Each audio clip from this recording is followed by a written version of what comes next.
France 24, LCP, Public Sénat, présente.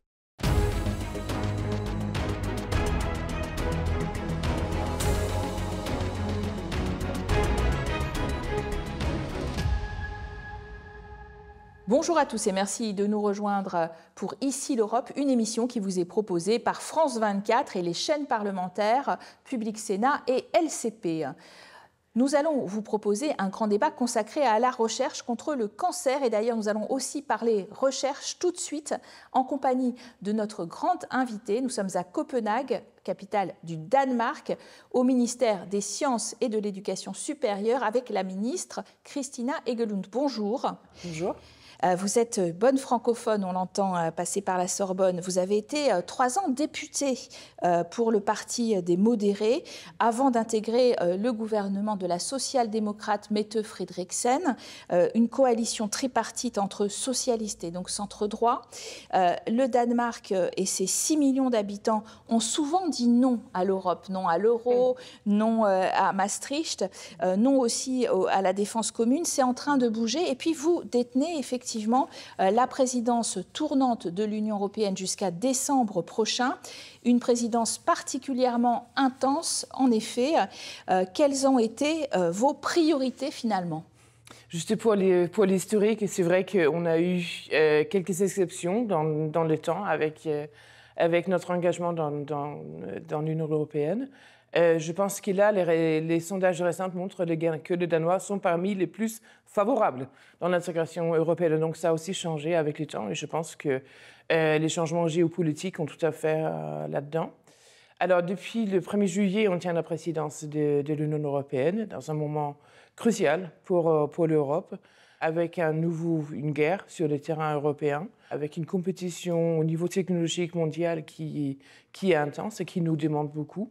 J'ai beaucoup réfléchi au rapport de Mario Draghi sur la compétitivité européenne, et donc on travaille sur ça, et aussi sur un agenda qui a tendance un petit peu à être oublié, parce qu'il y a tant d'autres problèmes qui arrivent, c'est les changements climatiques. Donc un avenir vert pour l'Europe. Donc on a mis aussi ça sur l'agenda, et puis avec les bilans aussi d'élargir l'Union européenne avec l'Ukraine et d'autres pays dans l'Europe d'Est, avec l'ambition d'avoir une Europe vraiment unie et forte. Christina Egelund, nous allons développer toutes ces priorités dans la suite du programme, bien sûr, mais auparavant, je vous propose de suivre quelques brèves d'Europe qui ont été choisies et compilées par Oyana Almandoz. Au moins 30 000 demandeurs d'asile seront répartis entre les pays membres en 2026. Selon le pacte migration de la Commission, l'Italie, l'Espagne ou la Grèce, qui connaissent le plus grand nombre d'arrivées, pourront demander à d'autres États d'accueillir une partie de ces migrants. Si ces pays refusent, ils devront leur verser une aide financière de 20 000 € par réfugié ou leur offrir un soutien opérationnel. La Bulgarie, l'Estonie ou la Pologne pourront être exemptés car ils se trouvent, selon la Commission, dans une situation migratoire importante, due à l'arrivée de nombreux Ukrainiens ainsi que de migrants envoyés par la Biélorussie. Les négociations entre États se poursuivront jusqu'à décembre, mais la Hongrie a déjà déclaré qu'elle refuserait de participer à tout système de quotas. La présidente de la Commission, Ursula von der Leyen, a réitéré sa volonté d'utiliser les avoirs russes gelés en Europe pour financer un prêt à l'Ukraine. C'est le moyen le plus efficace de soutenir la défense et l'économie de l'Ukraine. C'est la manière la plus claire de faire comprendre à la Russie que le temps ne joue pas en sa faveur. Faute de quoi, selon elle, les 27 devront financer eux-mêmes ces prêts ou accepter d'emprunter sur les marchés. Des options rejetées par la France ou l'Allemagne. Les États membres espèrent trouver un accord lors du sommet européen de décembre. La Belgique, où la plupart des avoirs russes sont conservés, bloque leur utilisation. Depuis quelques semaines, la Belgique est d'ailleurs la cible de multiples incursions de drones sur son territoire. Si le gouvernement belge refuse de pointer du doigt la Russie, le ministre allemand de la Défense, Boris Pistorius, y voit un lien avec ces fameux avoirs russes gelés dans le pays. C'est une façon de créer de l'instabilité et de la peur dans le pays. Ne songez même pas à toucher aux avoirs. Il n'y a pas d'autre manière de l'interpréter. La Belgique a en conséquence débloqué en urgence 50 millions € pour des achats d'armes et de moyens de défense anti-aérienne. Madame Engelund, au Danemark, fin septembre, début octobre, des drones ont survolé 6 aéroports, 6 sites militaires. Comment vous expliquez ces survols? La Première ministre, Mette Frederiksen, a pointé du doigt les Russes. Quelle est la signification profonde de ces drones? J'aurais jamais imaginé que dans mon pays, dans nos aéroports et au-dessus des installations militaires au Danemark, qui est un pays pacifiste, qu'on serait survolé comme ça par des drones. On ne connaît pas encore l'origine de ces drones. Il y a une investigation en cours au ce sujet-là. Mais pour moi, c'est un symbole du contexte géopolitique dans lequel on vit. Et ça montre aussi que, justement, le développement technologique est au cœur de cette bataille mondiale. Justement, votre pays, le Danemark, a augmenté son budget militaire à 3,5% du PIB, un effort considérable. Peut-il se prémunir contre des attaques contre ces infrastructures stratégiques? J'ai voyagé en Ukraine au mois de septembre. Ce qui m'a beaucoup frappé par rapport, à part les atrocités de la guerre qui marquent forcément, c'est qu'au cœur de cette guerre, et pourquoi les Ukrainiens courageusement arrivent à tenir l'effort contre les Russes, c'est beaucoup grâce au développement technologique. Donc les drones, autres technologies. Donc on vit aussi dans une ère où l'innovation est au cœur de comment on se défend. Les Danois ont été longtemps critiques vis-à-vis de l'Union européenne, et avec des opt-out, des exceptions dans beaucoup de domaines. Mais ça a changé beaucoup depuis la guerre en Ukraine en particulier.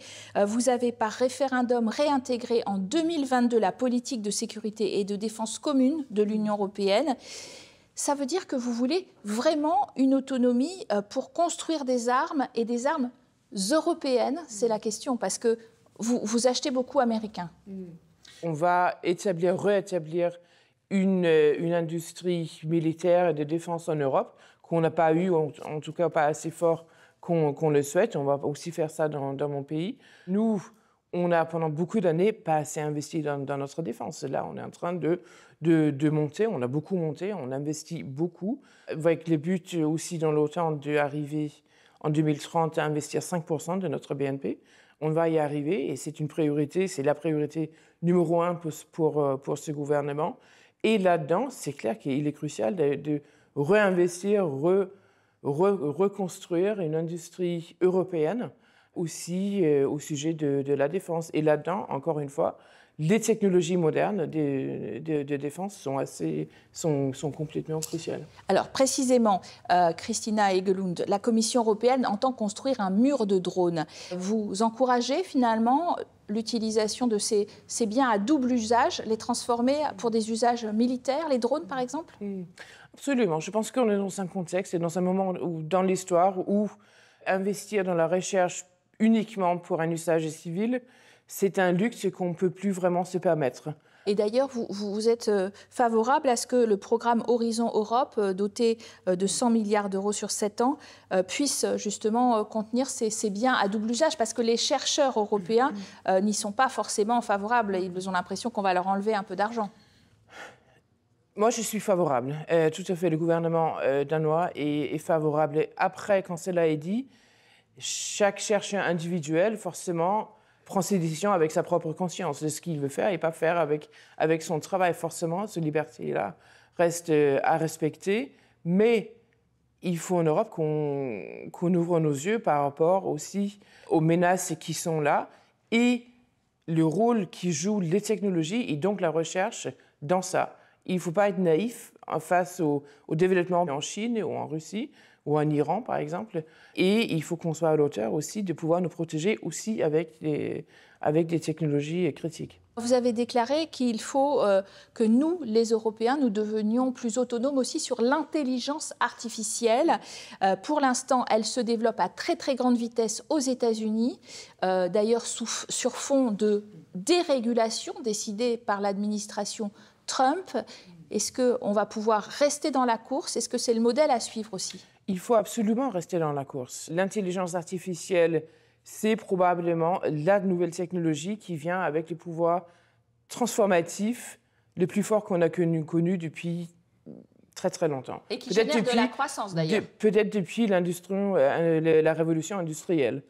Donc, dans ça vient aussi avec beaucoup d'aspects éthiques, beaucoup de questions morales.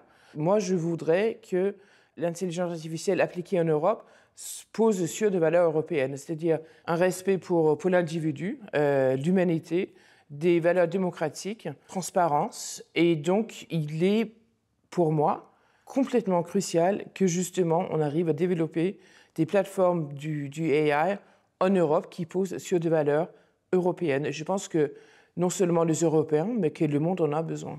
Mais les Américains nous demandent précisément l'inverse, à savoir enlever le carcan, enlever les régulations européennes sur leur big tech et sur leur IA.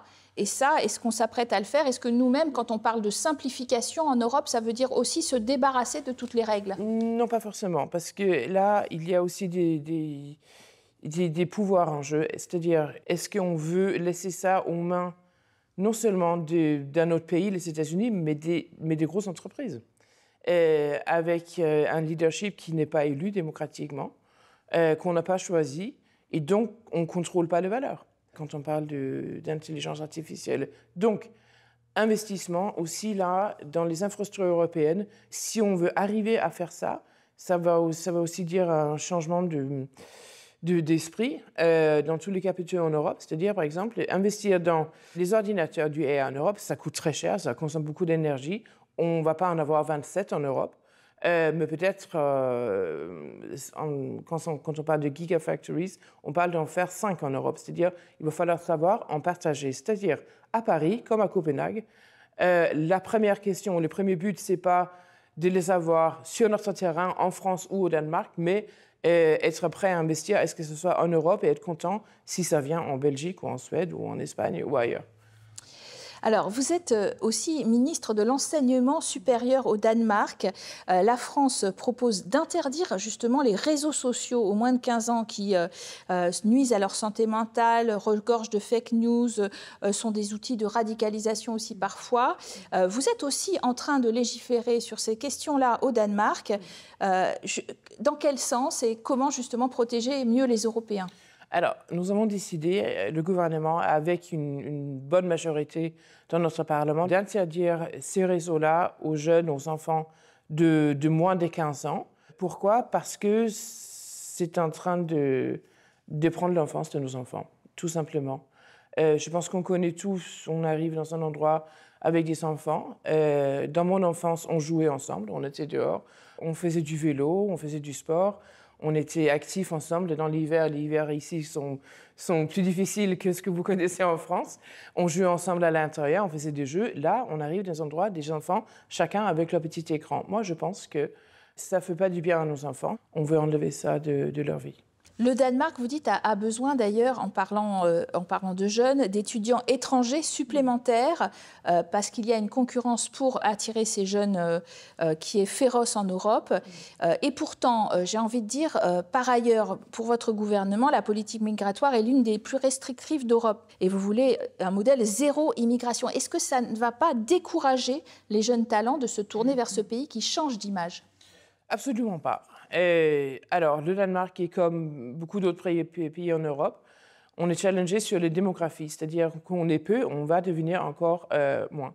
On a des employeurs publics comme privés qui déjà aujourd'hui manquent de pouvoir employer des compétences dont ils ont besoin et ça va être encore plus difficile. Et donc, dans ce contexte-là, forcément, on a besoin d'attirer du travail depuis l'extérieur, mais aussi des étudiants qu'on peut former et qui, j'espère, vont avoir envie de rester ici. Mais ça n'est pas contradictoire avec une politique migratoire, zéro migration ?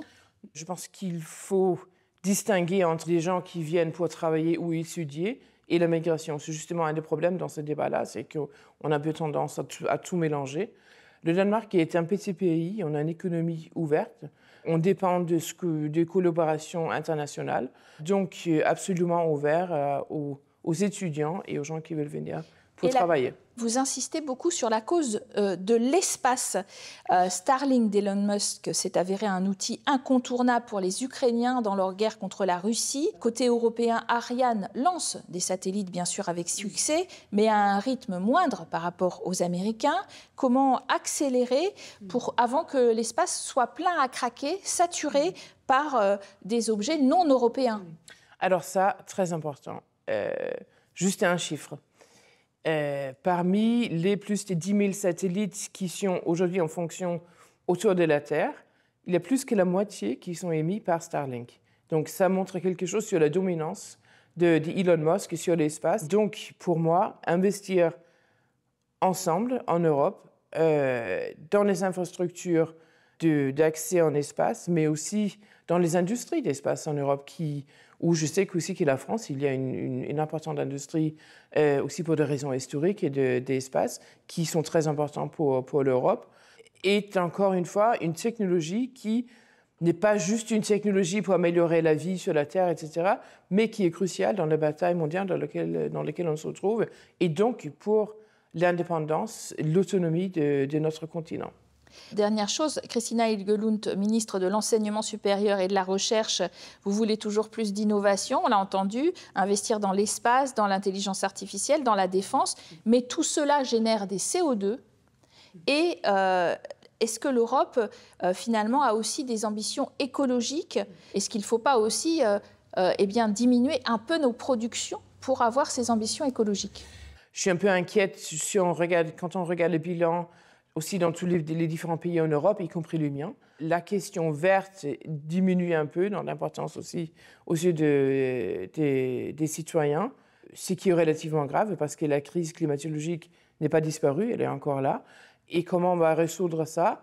Forcément par un changement de comportement, mais aussi et surtout par des nouvelles technologies qui sont issues par la recherche et l'innovation. Quand on regarde pourquoi l'espace, par exemple, pour revenir à l'espace est important, ce n'est pas seulement une histoire de sécurité ou indépendance, c'est aussi, par exemple, par l'espace et par les satellites, on arrive à photographier, c'est-à-dire observer tout ce qui se passe sur Terre, donc on peut mieux utiliser les ressources naturelles pour faire une production agriculturelle soutenable. Merci à vous d'avoir été notre invitée aujourd'hui, Christina Engelund. Merci. Et on continue sur un sujet très scientifique puisqu'il s'agit du cancer, évidemment de la recherche et de la lutte contre le cancer. C'est notre grand débat qui nous emmène avec les chaînes parlementaires à Bruxelles. Bienvenue au Parlement européen, au cœur de Bruxelles, où se tient du 19 au 20 novembre un sommet européen sur le cancer. C'est la deuxième cause de mortalité sur le vieux continent après les maladies cardiovasculaires. Chaque année, 2 600 000 personnes sont diagnostiquées d'un cancer et 1 300 000 en décèdent dans l'Union. Bien que les Européens représentent moins de 10% de la population mondiale, ils concentrent environ 25% des cas de cancer mondiaux, soulignant ainsi la gravité de cette maladie sur le continent. Oui, alors certes, l'Union européenne ne dispose que de peu de compétences sur les questions de santé, mais la Commission européenne a tout de même lancé un grand plan contre le cancer en 2021 doté de 4 milliards d'euros sur 7 ans pour soutenir la recherche, le dépistage et même la prévention. Pas facile quand les Européens se méfient de plus en plus des vaccins dont certains permettent pourtant de réduire le risque de cancer. Alors pourquoi les Européens sont-ils aussi touchés ? Tabac, alcool, pesticides, polluants divers, leur mode de vie et leurs conditions de travail sont en cause. Comment endiguer ce fléau, le fléau du cancer, avec des services de santé souvent sous tension? Pour en parler, nous recevons Tilly Mess, bonjour. Bonjour. Eurodéputée luxembourgeoise du groupe des Verts, vous êtes coprésidente du groupe de l'intergroupe Cancer et maladies rares ici au Parlement. Vous en êtes aussi membre, Laurent Castillo, bonjour, eurodéputé français du groupe du PPE ici à la droite de l'hémicycle et en France, membre du parti d'Éric Ciotti, l'UDR. Vous êtes par ailleurs médecin. Le constat d'abord, Laurent Castillo, le cancer est donc la deuxième cause de mortalité dans l'Union européenne. Pourquoi est-ce qu'il progresse tant? Pourquoi il progresse tant? Très probablement du fait d'une prévention insuffisante. Il progresse du fait du tabac, de l'alcool, des facteurs d'environnement, de l'alimentation. Et vous l'avez évoqué, c'est la deuxième cause de décès, le cancer, mais les prévisions nous donnent première cause de décès en Europe à partir de 2035. Nos voisins anglais, première cause déjà en Angleterre. Une prévision qu'on peut faire mentir ou ça va être très difficile? C'est le sens de mon engagement et ça doit être le sens d'un engagement politique par la prévention, mais nous y reviendrons. Sur 470 millions d'Européens, 1 300 000 meurent chaque année du cancer. En tant qu'écologiste, est-ce que vous croyez qu'ils sont déclenchés par une dégradation de notre environnement de vie? Les pesticides, les polluants éternels, les perturbateurs endocriniens polluent notre quotidien et déclenchent plus de cancers? C'est clair que l'environnement joue un rôle clé dans les facteurs de risque, mais aussi une alimentation fortement transformée. Nous mangeons aussi trop de viande rouge, ça contribue aussi. Puis cette alimentation, comme je l'ai dit, fortement transformée. Tout ça, l'air est pollué, donc la pollution de l'air contribue aussi à rendre les gens malades. Et donc c'est tout ça. Ce sont les pesticides, c'est le stress aussi, c'est les facteurs chimiques lesquels on est confronté aussi dans son travail, éventuellement dans la production de vêtements étanches. Vous avez parlé des éternels, des chimiques éternels, des PFAS. Tout ça peut être une raison de causer des cancers. Donc on connaît en fait les facteurs à risque, ils ne tombent pas du ciel, il s'agit vraiment de les nommer, d'avoir des réglementations claires. On a parlé déjà aussi du tabac. On attendait maintenant pour 2026 la révision sur tous les produits de tabac, parce qu'il n'y a pas seulement les cigarettes entre-temps, il y a tout ce qui est aussi les IQOS, donc le réchauffement du tabac, il y a les petits sachets de tabac qu'on met en bouche, donc il y a un tas de produits de tabac qui ne sont pas réglementés du tout, où il faut une autre taxation, il faut faire gaffe, où on fait cette publicité qui continue à être omniprésente. On a parlé de l'alcool, on pourrait aussi parler de l'étiquetage, qu'il faut qu'il soit plus clair.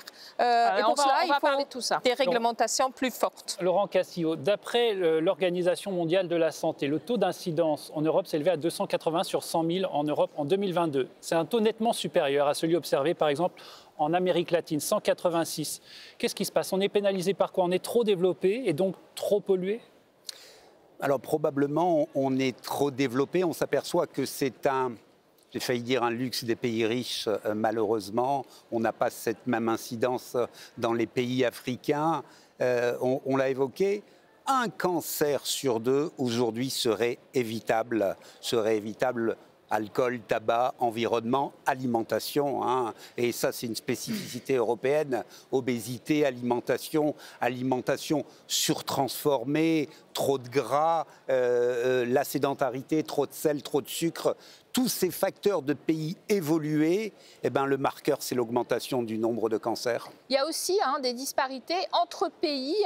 Si nous regardons les incidences de cancer, la Hongrie, le Danemark, la Belgique, mais aussi la France sont nettement au-dessus de la moyenne européenne. Les pays du Sud, l'Espagne, sont plutôt mieux, ainsi que la plupart des pays de l'Est. Alors, comment est-ce qu'on expliquerait, Tilly Metz, ces disparités? Il faut évidemment, il y a des différences aussi de style de vie, évidemment, de différences de consommation aussi d'alcool, de produits de tabac.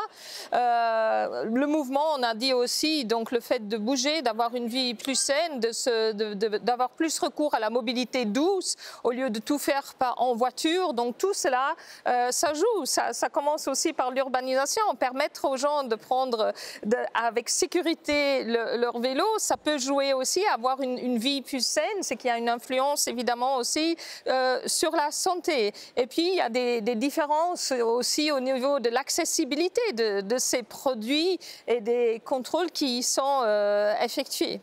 Laurent Castillo, disons un mot de la France. Le tabac et l'alcool, donc reconnus depuis longtemps, vous le disiez, comme facteur majeur de risque, ils contribuent particulièrement en France à l'augmentation des cancers chez les femmes. Le taux de tabagisme féminin est de 23%, c'est le plus élevé d'Europe. La consommation d'alcool est aussi bien supérieure à la moyenne de l'UE. Il faut changer ces réflexes gaulois. Il faut changer, alors est-ce que c'est des réflexes gaulois? Il faut changer l'information et la formation. Je pense que ce qu'ont réussi les pays nordiques, la Suède par exemple, a comme conséquence d'investir dans la prévention. Là où nous, en France, nous investissons dans le soin, eux investissent dans le soin 2%. 2 à 3% d'investissement dans la prévention en France, 6-7% dans les pays nordiques. On le retrouve à la fin sur la prévention, dans la diminution des cancers et in fine dans l'augmentation de l'espérance de vie en bonne santé qui a un lien direct. En France, pays où la santé allait bien, l'espérance de vie a 9 ans d'écart par rapport à certains pays nordiques. Alors justement, en plus d'un grand plan contre le cancer, la Commission européenne a pris des mesures de prévention, parler de prévention, des mesures de prévention ciblées que nous explique tout de suite le commissaire hongrois à la santé.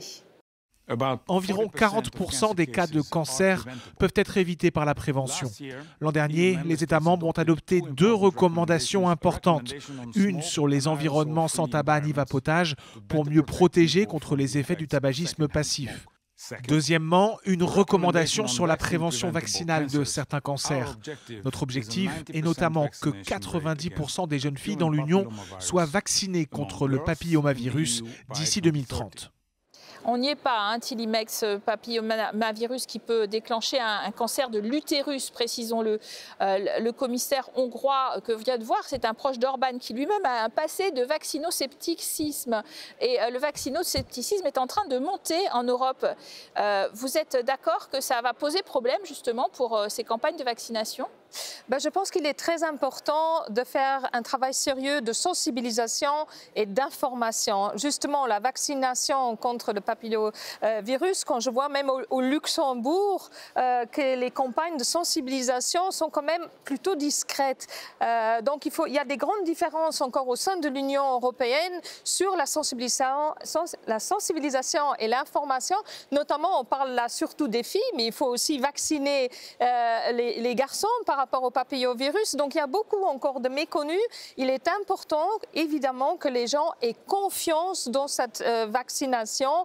Et c'est pour ça, tout ce qui est aussi transparence avec l'industrie pharma est crucial. Hein. Vous êtes d'accord, Laurent Castillo, pour dire que la vaccination, c'est un élément important dans la prévention ? La vaccination, et là nous parlons d'HPV, c'est majeur. On a évoqué les cancers de la femme avec le col et l'utérus, mais vous connaissez mon métier, je suis chirurgien ORL. On a des cancers ORL chez l'homme et chez la femme aujourd'hui que l'on pourrait prévenir demain par la vaccination anti-HPV. On a beaucoup de travail d'information, de rassurer les gens. Oui, il y a eu ce scepticisme à la vaccination. Je crois que nous devons travailler là-dessus parce que c'est la santé des Européens qui est en jeu. Tilimex, l'Union européenne a donc lancé un plan contre le cancer en 2021. C'est le bienvenu pour vous. Donner plus de pouvoir éventuellement à l'Union européenne, ça ne va pas de soi. Hein. Normalement, c'est la compétence des États membres. Oui, on dit que c'est la compétence des États membres, mais la santé publique fait part d'une compétence partagée entre les États membres et l'Union européenne. Donc j'ai parlé de campagne, mais il faut voir de façon plus large. J'ai parlé de la publicité, par exemple, des produits de tabac. Donc tout ce qui est lié au marché intérieur, on peut parler de budget aussi qui est donné à la recherche, à la prévention aussi et à la recherche quant au traitement des cancers.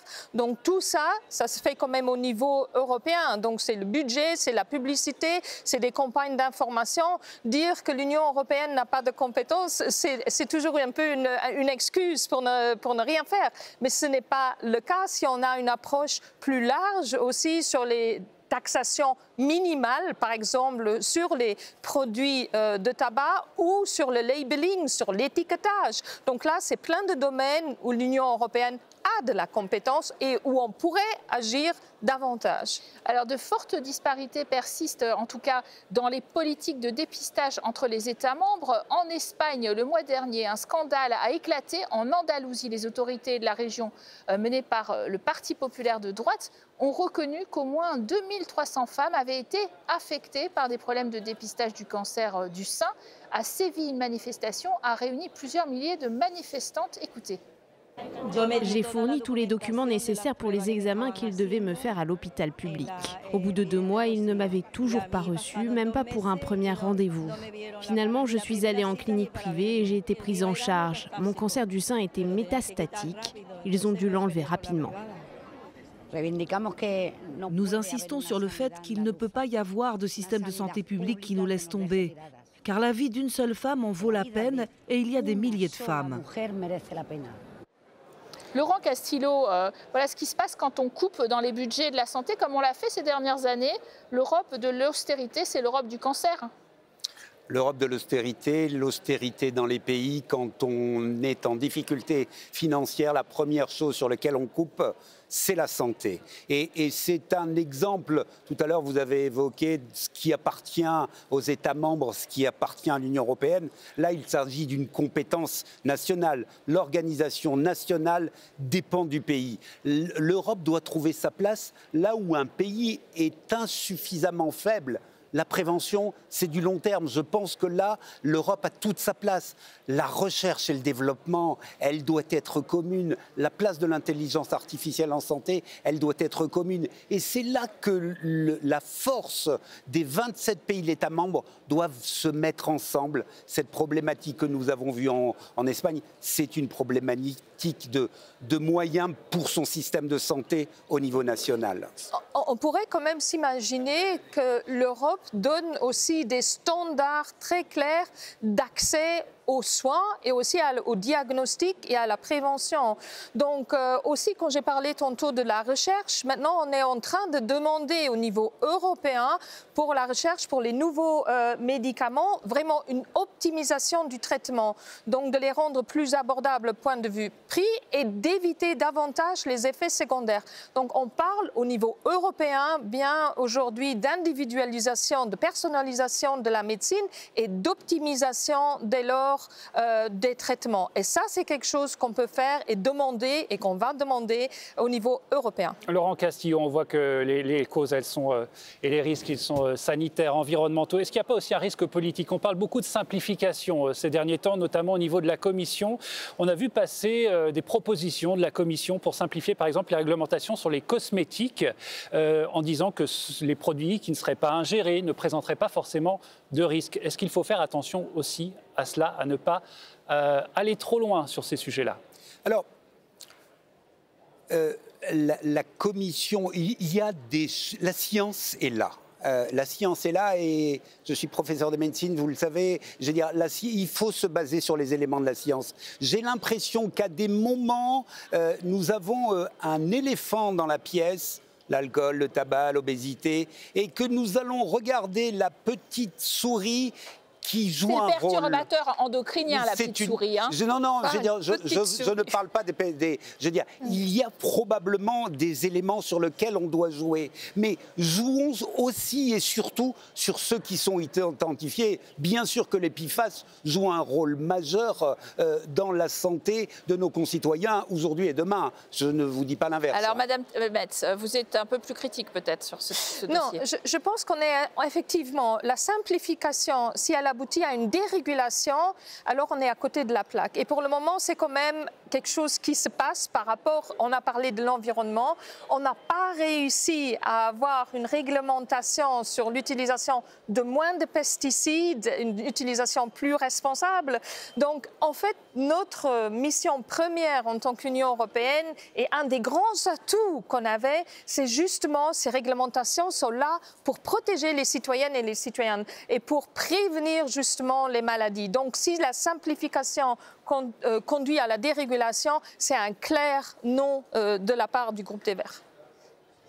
Merci en tout cas à tous les deux d'avoir très bien démontré que le cancer fait débat, beaucoup d'inquiétudes, mais aussi beaucoup de recherches sur ce sujet. Merci à vous d'avoir été nos invités. Merci à vous, merci Caroline et bonne suite de programmes sur nos chaînes.